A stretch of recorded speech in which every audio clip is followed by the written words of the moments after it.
Hello students, आपका स्वागत है। 11वीं क्लास में आप अवकलन की अवधारणा को समझ चुके हैं कि अवकलन क्या होता है और प्रथम सिद्धांत से हम अवकलज की वैल्यू को किस तरीके से निकालते हैं। अब जब 12th क्लास में हमारे पास जो टॉपिक है अवकलन का, तो उसके लिए हमको जो बेसिक जो फॉर्मूले हैं वो अच्छी तरीके से याद होने चाहिए। जैसे 11वीं क्लास में इसके बारे में आप पढ़े हुए हैं कि किस तरीके से फॉर्मूले जो है वो डिराइव हुए हैं। फर्स्ट है x की power n equal to N X की पावर n-1। जो घात है वो सामने आ जाता है और पावर जो है कम हो जाता है। ओके। सेकेंड, जो चरघातांकी फलन होता है e की घात x, तो e की घात x का अवकलन e की घात x होता है। ये फॉर्मूला भी याद है आप लोगों को। a की घात x का अवकलन a की घात x log e a, ठीक है। और log x का अवकलन जो है वो 1/x होता है। log a x का अवकलन, क्योंकि अब यहाँ पे ध्यान देंगे आप लोग, यहाँ जब आधार e होता है तब अवकलन 1/x रहेगा, लेकिन यदि आधार a होगा तब क्या हो जाएगा अवकलन 1/x तो रहेगा, लेकिन log e a आपको देना पड़ेगा। जो आधार है वो यहाँ पे इस तरीके से चेंज हो जाता है। हमें इसको प्राकृतिक लघुगणक में चेंज करना होता है। कोई भी अचर फलन है तो अचर फलन का अवकलन हमेशा शून्य होगा। किसी फलन के साथ में अगर एक अचर संख्या का गुणा है, सी अगर हमें कांस्टेंट रखते हैं और उसको गुणा करते हैं और उसके बाद में यदि हमने अवकलन किया तो वो जो अचर संख्या है वो बाहर निकल जाएगा और केवल उस फलन का ही अवकलन होता है x के सापेक्ष। दो फलन है u और v, उन दोनों फलनों को हम जोड़ें या घटाएं और उसके बाद में हम दोनों फलनों का अवकलन करते हैं, तो इसका मतलब है कि आप पहले फलन का अवकलन करेंगे और प्लस या माइनस जो भी उन दोनों के बीच साइन है वो लगा करके सेकंड फलन का फिर अवकलन करेंगे। यानी दो फलनों के बीच में प्लस या माइनस का साइन है तो बारी बारी से आपको दोनों फलनों के अवकलन को करना है और साइन वही रखना है जो उनके बीच में था। दो फलन है, उनके बीच में यदि गुणा का चिन्ह है तो ये बहुत इंपॉर्टेंट है, याद रखिएगा। गुणा होता है तो इसके लिए क्या फॉर्मूला है, पहला फलन को रखेंगे जैसा है वो, उसके साथ में हम गुणा करते हैं दूसरे के अवकलन को, है ना। एक बार पहले फलन को रखेंगे, दूसरे फलन का अवकलन धन दूसरे फलन के साथ में गुणा करेंगे पहले फलन के अवकलन को। तो ये फॉर्मूला आपको याद रखना है। 12th क्लास में इसके बहुत से क्वेश्चन आने वाले हैं।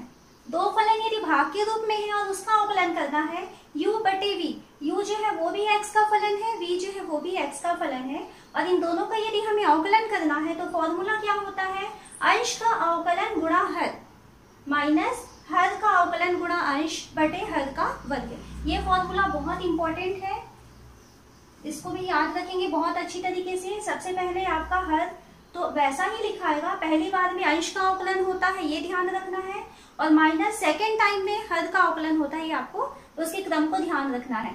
मॉड x यदि है तो कोई फलन यदि मॉड के फॉर्म में है तो उसका अवकलन होता है x/mod x। तो ये जो है ये बेसिक जो फॉर्मूले हैं, इसके अलावा अवकलन में और भी फॉर्मूले आते जाएंगे तो हम साथ साथ जो है चैप्टर के साथ उसको याद करते जाएंगे। उसके बाद त्रिकोणमितीय फलनों के अवकलन, ये भी आपने 11वीं क्लास में किया हुआ है, और प्रथम सिद्धांत से ये किस तरीके से इसके अवकलज ज्ञात किए हुए हैं ये भी हमने 11th क्लास में बहुत डिटेल से पढ़े हुए हैं, है ना। तो बस अभी आपको 12th में इसके फॉर्मूले ही याद रखने हैं। तो साइन x का अवकलन cos x होता है, cos x का अवकलन माइनस साइन होता है, ये ध्यान रखना है। tan x का अवकलन sec स्क्वायर x होता है, और sec x का अवकलन sec x tan x होता है। cot x का माइनस cosec स्क्वायर x होगा और cosec x का minus cosec x cot x। तो ये इतने मेन फॉर्मूले हैं वो आपको याद रखना है।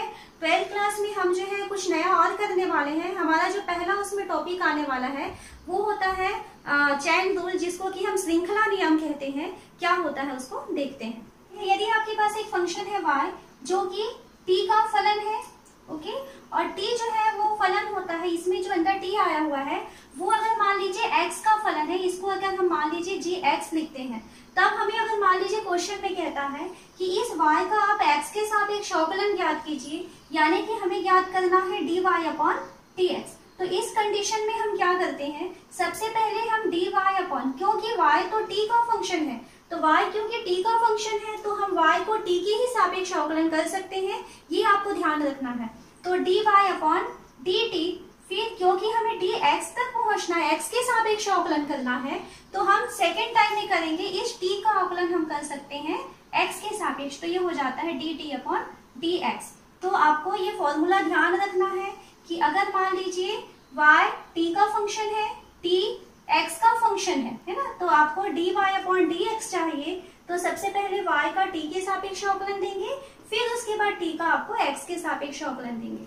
इसी में हम सेकंड मान लेते हैं कि माना y जो है वो gt है, t की वैल्यू जो है वो h u है और u जो है वो फलन है f x। इस तरीके से हम मान लेते हैं। ओके, तो अब हमें मान लीजिए इसमें dy/dx की वैल्यू निकालना है। तो dy/dx के लिए तो यहाँ पर क्या दिखाई दे रहा है, y तो t का फलन है, तो अगर हम y का अवकलन करना चाहें तो केवल t के ही सापेक्ष कर सकते हैं। तो हम पहले निकालेंगे dy/dt इनटू, यहाँ पे हम t के पास जाते हैं तो t क्योंकि u का फलन है तो हम यहाँ से कर सकेंगे dt/du, और u जो है वो x का फलन है तो हम इसको लिखेंगे du/dx।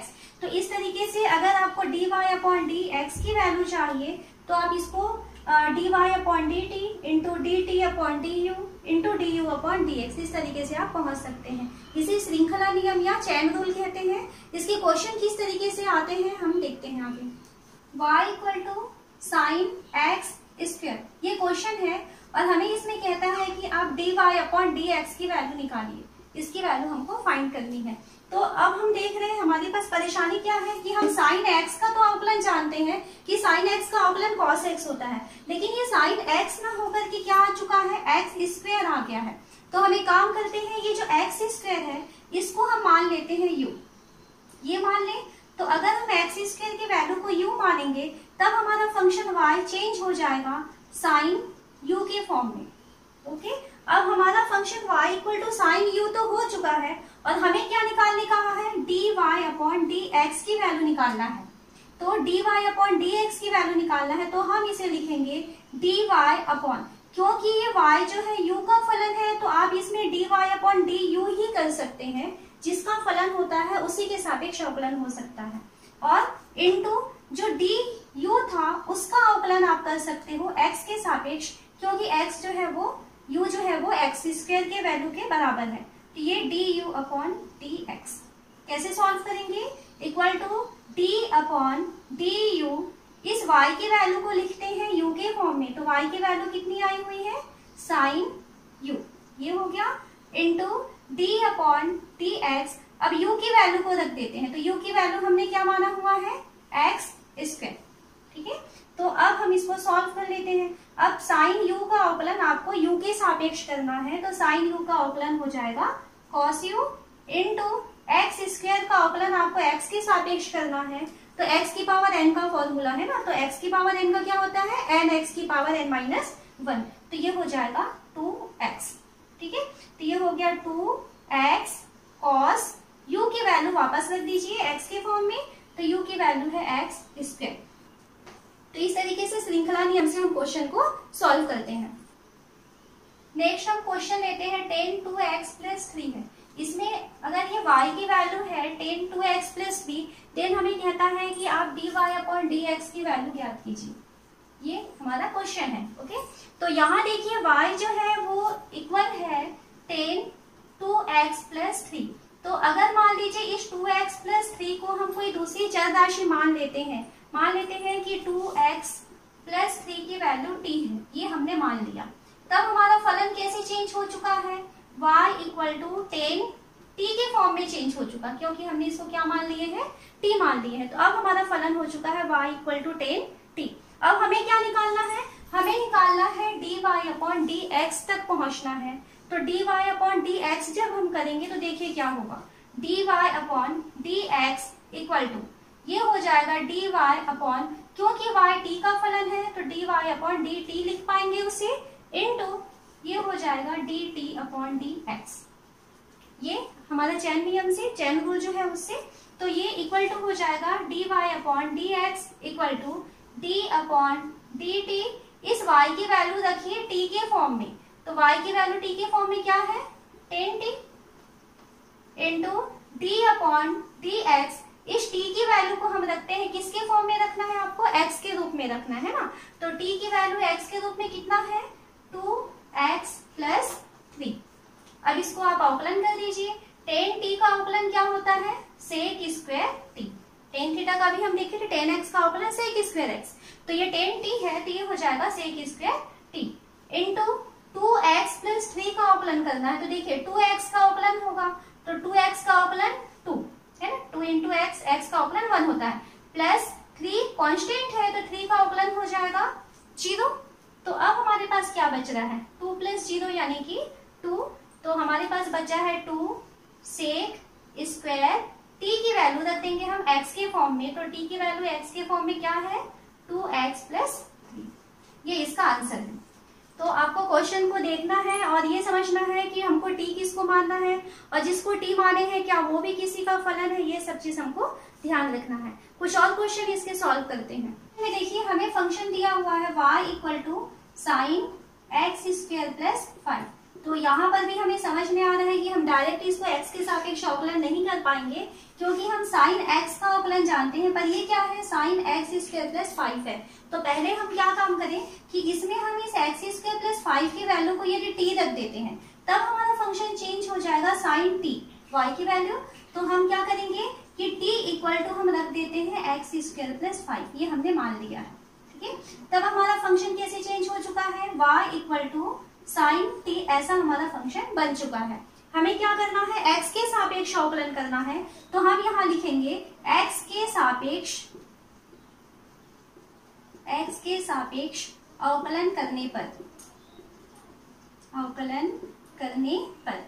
तो ये क्या हो जाएगा dy upon dx equal to, यहाँ पे देखिए y तो t का फलन है, तो अगर y t का फलन है तो हम इस t के फलन का अवकलन अगर करेंगे तो t के ही सापेक्ष कर सकते हैं, तो ये हो जाएगा dy अपॉन dt करना पड़ेगा इंटू dt अपॉन dx करना पड़ेगा हमको, है ना। तो अगर आपको dy अपॉन dx चाहिए तो आपको क्या करना पड़ेगा, dy, y किसका फलन था t का, तो dy अपॉन dt करेंगे पहले और फिर उसके बाद हम dt अपॉन dx करते हैं, तो ये इक्वल टू हो जाएगा। अब इसमें वैल्यू रखेंगे y का और t का, ध्यान से रखना है।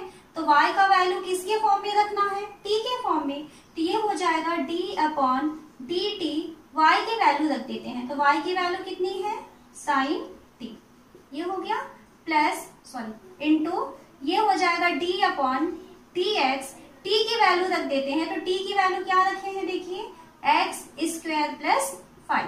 अब अवकलन करते हैं तो साइन t का अवकलन कॉस t हो जाएगा और इंटू एक्स स्क्वायर प्लस 5 है तो इसका अवकलन करते हैं, तो एक्स स्क्वायर का अवकलन हो जाएगा 2x प्लस 5 का अवकलन हो जाएगा 0। तो अब हमारे पास फाइनल आंसर मिल रहा है 2x cos t आया था, तो t की जगह वापस उसकी वैल्यू दे दें, तो t की वैल्यू है एक्स स्क्वायर प्लस 5, ठीक है। तो ये इसका आंसर हो गया।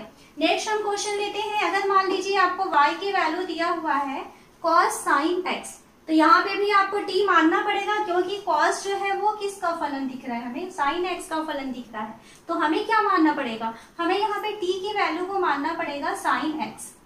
तो अगर हम t की वैल्यू को sin x मान लेते हैं तब हमारा y इक्वल टू चेंज हो चुका है cos t में। हमें निकालना है dy अपॉन dx की वैल्यू, तो अगर हम dy अपॉन dx की वैल्यू निकालना चाहते हैं तो हमें क्या करना पड़ेगा, dy अपॉन y तो t का फलन है, तो dy अपॉन dt ही कर सकते हैं आप, जिसका फलन होता है उसी के सापेक्ष अवकलन कर पाएंगे, तो ये हो जाएगा dy upon dt into dt upon dx, इस तरीके से चैन रूल से। तो अब वैल्यू देखिए रखते जाए, तो dy upon dx equal to यहाँ से d अपॉन dt, y की वैल्यू रखेंगे, तो y की वैल्यू किसके फॉर्म में रखना है, t के फॉर्म में रखना है, तो y की वैल्यू देखिए t के फॉर्म में क्या है cos t है, ये हो गया, और इंटू d अपॉन dx, यहाँ हमें t की वैल्यू रखना है किसके फॉर्म में, x के फॉर्म में, तो t की वैल्यू x के फॉर्म में है क्या साइन x। अब इसे सॉल्व करें तो cos t का अवकलन हो जाएगा माइनस साइन t, cos का माइनस साइन होता है ना, तो ये माइनस साइन t हो गया, इंटू साइन x का अवकलन होता है cos x। तो अब हमारा फाइनल आंसर हो चुका है माइनस t की वैल्यू रख देंगे, तो माइनस साइन t की वैल्यू क्या रखेंगे हम x के फॉर्म में साइन x, ये रखेंगे इंटू cos x, तो ये इसका आंसर हुआ है। तो श्रृंखला नियम में आपको सबसे पहले मानना ये है कि ये फलन किसका है, आपको देखते जाना है। अभी तक के जो क्वेश्चन किए हैं हमें केवल 2 चीजें माननी पड़ी, टी मानते थे और हमारा ये 2 स्टेप में जो है क्वेश्चन कंप्लीट हो जाता था। अभी हम कुछ ऐसे एग्जांपल लेंगे कि आपको टी और यू भी मानना पड़ जाए, है ना, उसके कुछ एग्जांपल्स कर लेते हैं। नेक्स्ट हमारा क्वेश्चन आ रहा है कि y equal to sine cos x square आ रहा है। अब इसमें हमें कहता है कि आप यहाँ पर dy अपॉन dx की वैल्यू निकालें। तो देखिए यहाँ पे हम चैन रूल कैसे लगा सकते हैं। तो सबसे पहले आप इसको एक चर राशि मान लेते हैं एक्स स्क्वायर। एक्स स्क्वायर को यदि हम u मान लें तब ये किसमें चेंज हो जाएगा, अब ये कॉस u बन जाएगा। ठीक है, आपको हमेशा छोटे की तरफ से मानते हुए चलना है। तो सबसे पहले आपको इस एक्स स्क्वायर से प्रॉब्लम आएगी, तो एक्स स्क्वायर को हम मान लेते हैं u, तो एक्स स्क्वायर की वैल्यू u हो गया। देन अब हमें क्या मिलेगा, अब हमें मिल जाएगा cos u। ओके, यहाँ पे u रखेंगे तो सेकेंड टाइम में अगर हम cos u को t मान लें तब हमारे पास फंक्शन क्या बन जाएगा। इसको हमने पूरे को मान लिया t, पहले इसको हम मान लिए थे u जिससे ये cos u बना, और इस पूरे cos u को यदि हम t मान लें तब हमारे पास फंक्शन बन जाएगा ये आपका sin t के फॉर्म में। ठीक है, तो अब हमारे पास फंक्शन y इक्वल टू बन गया है sin t। हमें निकालना है dy अपॉन dx। तो देखिए क्या करेंगे, dy upon dx equal to dy upon y किसका फंक्शन है, t का, तो dt करेंगे, इनटू t किसका फंक्शन है, u का, तो आपको लिखना पड़ेगा dt upon du, into u किसका फंक्शन है, x का। अब हम पहुंचेंगे du अपॉन dx के पास। तो इस तरीके से यहाँ पे देखिए 3 स्टेप में वो मल्टीप्लीकेशन के फॉर्म में आ रहा है।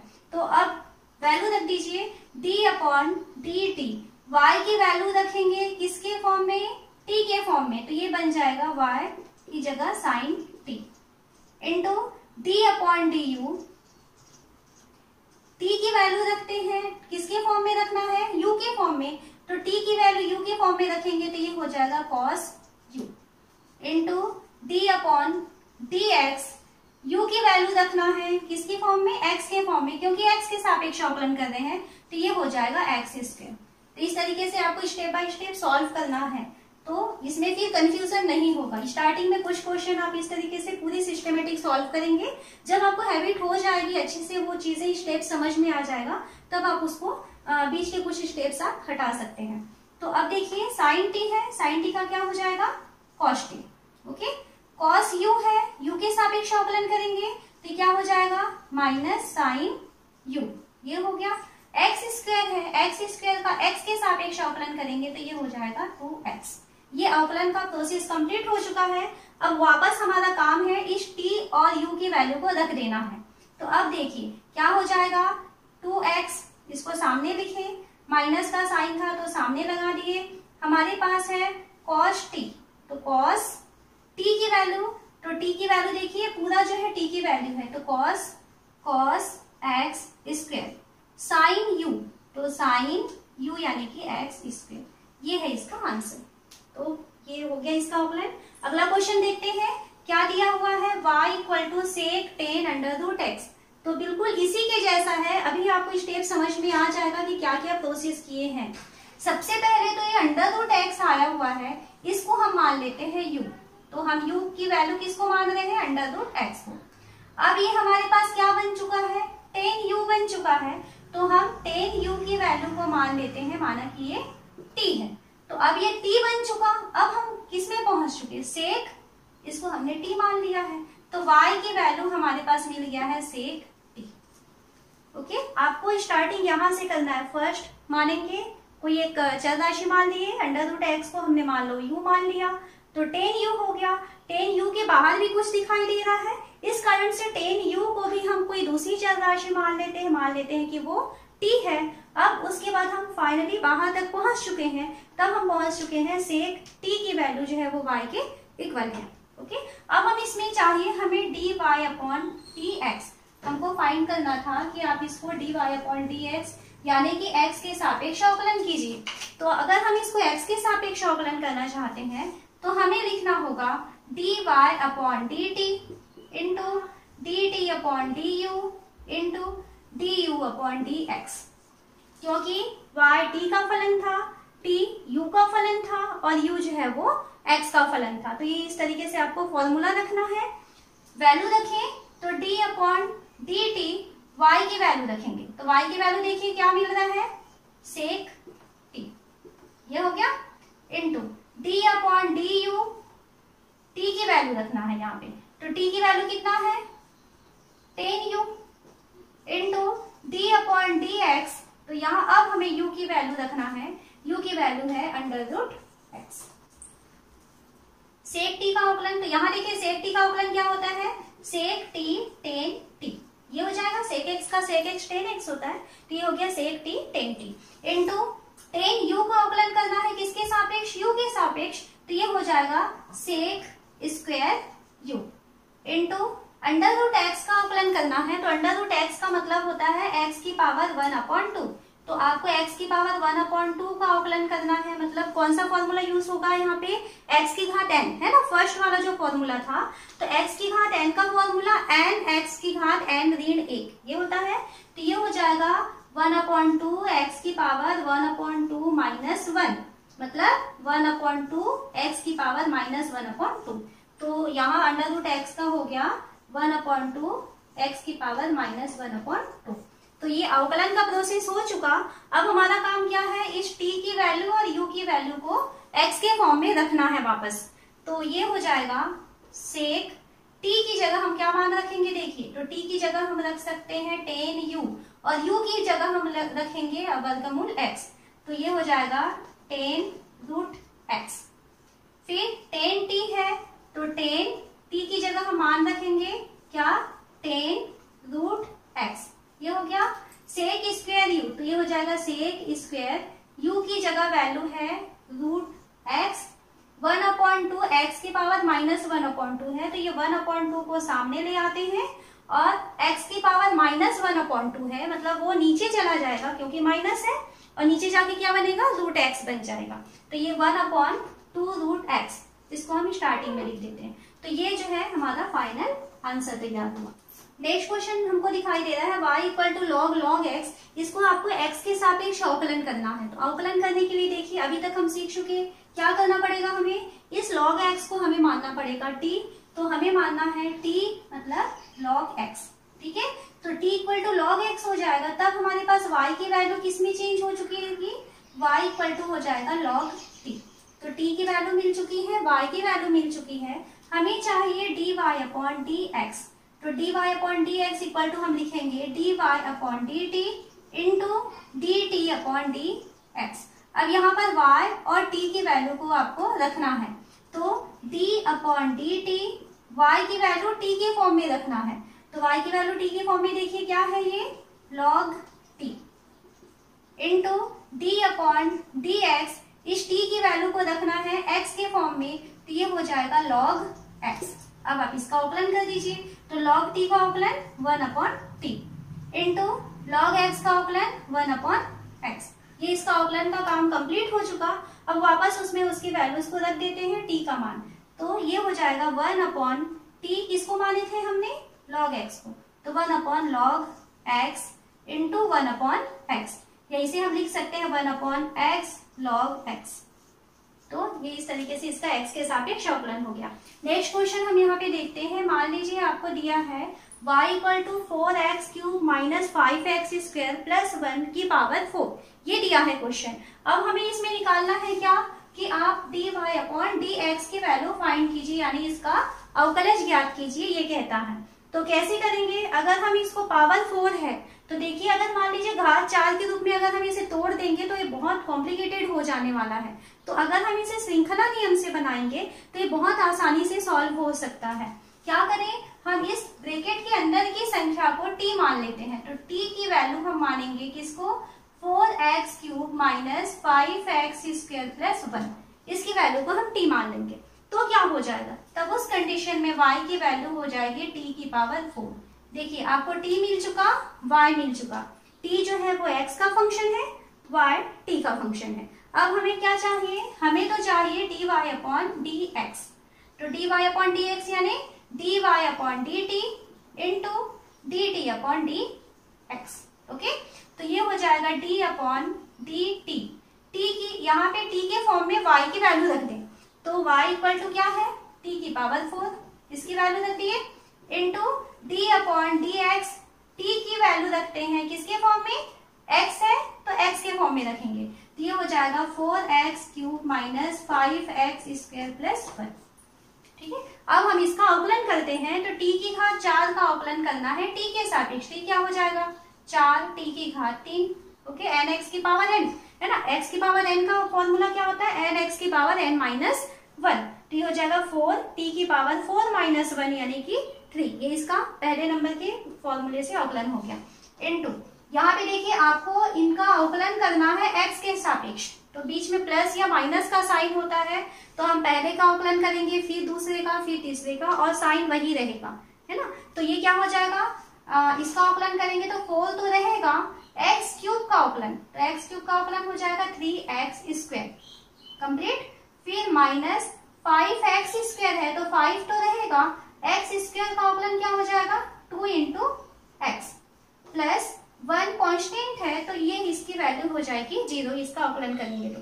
अब इसके बाद आप इसके वैल्यूज रख देंगे, तो ये पहले ब्रैकेट के अंदर वाली चीज को रखते हैं, तो 4 into 3 12x square minus 5 into 2 10x, ये कंप्लीट हो गया। और इसके साथ हमें रखना है 4t की पावर 3, तो t की वैल्यू क्या था, तो t की वैल्यू था 4x cube minus 5x square plus 1 की पावर 3, यानी हम इसमें घात 3 लगा दिए, तो ये है यहाँ पर dy अपॉन dx की वैल्यू। तो श्रृंखला नियम आपको अच्छे से समझ में आ चुका होगा। अगर आज का वीडियो आपको अच्छा लगे तो प्लीज लाइक और सब्सक्राइब कीजिए और अपने दोस्तों को ज्यादा से ज्यादा इसको शेयर कीजिए, और मेरी वीडियो में बने रहिए, क्योंकि आगे की जो एक्सरसाइजेस हैं इसके बाद जस्ट हम वो स्टार्ट करने वाले हैं।